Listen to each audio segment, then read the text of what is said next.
Doctor strange जो कि Marvel का one of the most powerful magician में से एक है। और दूसरी तरफ हमारा आता है गॉड ऑफ थंडर यानी कि थोर, जो कि मार्वल का सबसे पावरफुल कलेक्टर माना जाता है। ये दोनों कलेक्टर्स अपनी पावर्स और स्ट्रेंथ के चलते मार्वल के अंदर टॉप करते हैं, यानी कि एमसीयू के सबसे पावरफुल कलेक्टर माने जाते हैं। तो क्या होगा अगर इन दोनों पावरफुल कलेक्टर्स का कभी आमना सामना हो जाए, तो इनमें से कौन विनर होगा? तो आज की हमारी वीडियो इसी टॉपिक पे होने वाली है, तो वीडियो को एंड तक लाजमी वॉच करना। चलते हैं वीडियो को स्टार्ट करना है विदाउट टाइम वेस्ट किए।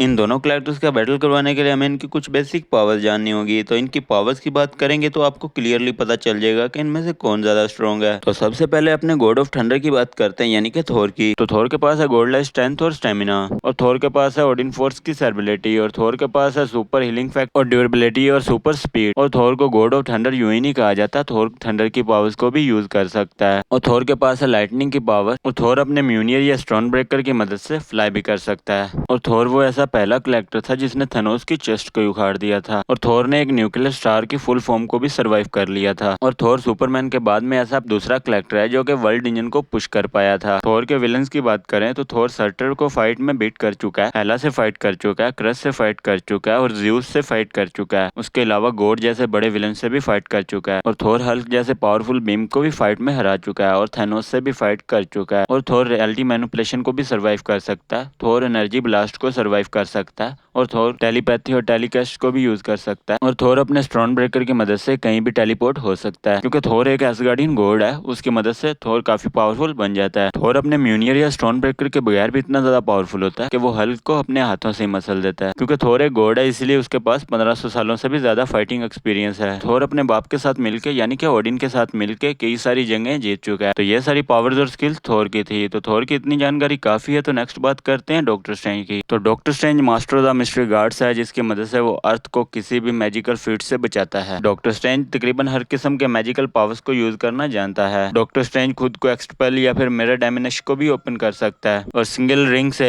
कहीं भी टेलीपोर्शन ओपन कर सकता है। डॉक्टर स्ट्रेंज के पास कई सारे मिस्टिकल वेपन भी हैं, जैसे कि सिंगल रिंग जिसकी मदद से वो कहीं भी टेलीपोर्ट हो सकता है। उसके अलावा कारपेट जिसकी मदद से वो फ्लाई कर सकता है और कई किस्म के काम भी कर सकता है। और डॉक्टर स्ट्रेंज के पास है टाइम स्टोन, जिसको समय मणि भी कहा जाता है, जिसकी मदद से वो टाइम को मैनिपुलेशन कर सकता है, टाइम को कंट्रोल कर सकता है, और टाइम टेलीपैथी भी कर सकता है। डॉक्टर स्ट्रेंज अपनी मैजिकल पावर्स की मदद से कई किस्म के वेपन भी बना सकता है, जैसे कि सेफ्टी के लिए शील्ड और रुकावट के लिए स्टिकर, और कई किस्म के डिफरेंट वेपन जो कि थेनोस और डॉक्टर स्ट्रेंज की फाइट में हमें नजर आए थे। डॉक्टर स्ट्रेंज अपनी मैजिकल पावर्स की मदद से कई किस्म के और डॉक्टर स्ट्रेंज भी बना सकता है, जो कि उसको फाइट में डिपेंड करते हैं। जैसे कि ये वाला स्पेल में थेनोस और डॉक्टर स्ट्रेंज की फाइट में नजर आया था। डॉक्टर स्ट्रेंज अपने मैजिक से ज्यादा अपने ब्रेन को यूज करता है, यानी कि अपने दिमाग से काम करता है। डॉक्टर स्ट्रेंज किसी की भी चेस्ट पे हिट करके उसकी आत्मा को उसके शरीर से अलग कर सकता है। डॉक्टर स्ट्रेंज माइंड को कंट्रोल भी कर सकता है और रियलिटी को चेंज भी कर सकता है। डॉक्टर स्ट्रेंज के विलन्स की बात करें तो डॉक्टर स्ट्रेंज थानोस से फाइट कर चुका है, डोरमामू से फाइट कर चुका है, और वांडा से भी फाइट कर चुका है, और ऐसे कई बड़े विलन से भी फाइट कर चुका है। और डॉक्टर स्ट्रेंज इन्फिनिटी स्टोन की ओवर पावर को सर्वाइव कर चुका है, जो कि थानोस और डॉक्टर स्ट्रेंज की फाइट में देखने को मिली थी। तो ये सब पावर्स और स्किल डॉक्टर स्ट्रेंज की थी। तो अब बात करते हैं अगर इन दोनों का फाइनल बैटल होता है तो इनमें से कौन स्ट्रॉन्ग होगा। तो पहले आप अपना ओपिनियन कमेंट में लिख दो। तो जैसे कि सबको पता है डॉक्टर स्ट्रेंज थोर से स्ट्रेंथ और ड्यूरेबिलिटी के मामले में बहुत ज्यादा पीछे है। तो अगर हम हैंड टू हैंड फाइट की बात करें डॉक्टर स्ट्रेंज से थोर फाइट को इजीली विन कर लेगा। अगर हम मैजिकल फाइट की बात करें जैसे कि डॉक्टर स्ट्रेंज और थेनोस की हुई थी, तो उस फाइट में डॉक्टर स्ट्रेंज के ज्यादा चांसेस हैं, क्योंकि डॉक्टर स्ट्रेंज इन्फिनिटी स्टोन को ऐसे सर्वाइव कर रहा था जैसे कि वो किसी खेल को खेल रहा हो। थेनोस के सामने वो ज्यादा टिक नहीं पाया, क्योंकि थेनोस बहुत ज्यादा स्ट्रॉन्ग भी था और ज्यादा इंटेलिजेंट भी था। डॉक्टर स्ट्रेंज इन्फिनिटी स्टोन वाले थेनोस को सर्वाइव कर लेता है, लेकिन थोर जो कि इतना ज्यादा पावरफुल होने के बाद भी बिना इन्फिनिटी स्टोन वाले थेनोस से इतने गंदे तरीके से पिट जाता है। थोर एक गॉड है, फिर भी वो अमर नहीं है, यानी कि उसको मारा भी जा सकता है। थोर किसी किस्म की मैजिकल पावर्स को भी यूज नहीं कर सकता। थोर मैजिकल पावर्स को सर्वाइव भी नहीं कर सकता, क्योंकि ये मैं इसलिए कह रहा हूँ थोर रैग्नारोक मूवी में डॉक्टर स्ट्रेंज के पास थोर गया था अपने बाप के बारे में पूछने के लिए, तो वहाँ पर डॉक्टर स्ट्रेंज ने अपने थोड़े से मैजिकल स्किल्स को यूज किया था, तो थोर का वहाँ पर बहुत ज्यादा बुरा हाल हो गया था। तो यहाँ से हमें यह पता चलता है थोर मैजिकल पावर्स को सर्वाइव नहीं कर सकता। क्योंकि थोर के पास ना ही कोई मैजिकल स्किल्स हैं और ना ही कोई मैजिकल पावर्स है। थोर के पास स्टोन ब्रेकर है जो कि बहुत ही ज्यादा पावरफुल है, लेकिन डॉक्टर स्ट्रेंज इतना ज्यादा इंटेलिजेंट है कि वो स्टोन ब्रेकर का भी कोई ना कोई तरकीब निकाल ही लेगा। तो थोर और डॉक्टर स्ट्रेंज की फाइट में डॉक्टर स्ट्रेंज विनर होगा, लेकिन ये सिर्फ मेरा ओपिनियन है। आपका क्या ओपिनियन है ये कॉमेंट में लाजमी बता देना। तो उम्मीद करता हूँ वीडियो आपको अच्छी लगी होगी। अगर वीडियो अच्छी लगी तो लाइक जरूर कर देना और नेक्स्ट वीडियो के लिए कॉमेंट कर देना। मिलते हैं नेक्स्ट वीडियो में, तब तक के लिए अपना ख्याल रखना।